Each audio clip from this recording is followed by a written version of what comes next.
பள்ளி மேலாண்மை குழுவினிலே மறு கட்டமைப்பு கூட்டம் வாருங்கள். பள்ளிதனை மேம்படுத்த பெற்றோரை ஒன்று சேருங்கள். 2 ஆண்டுக்கு ஒரு தடவை உறுப்பினர் தேர்வு நடைபெறுதே. கூட்டத்திலே இணைஞ்சிக்கலாம், முழு விவரங்களை தெரிஞ்சுக்கலாம். பள்ளி மேலாண்மை குழுவினிலே மறு கட்டமைப்பு கூட்டம் வாருங்கள். 24 உறுப்பினர்கள், அதில் பாதிக்கு மேலே தாய்மார்கள். 24 உறுப்பினர்கள், அதில் பாதிக்கு மேலே தாய்மார்கள்.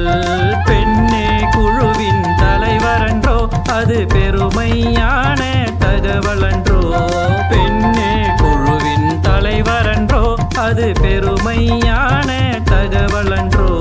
பள்ளி மேலாண்மை குழுவினிலே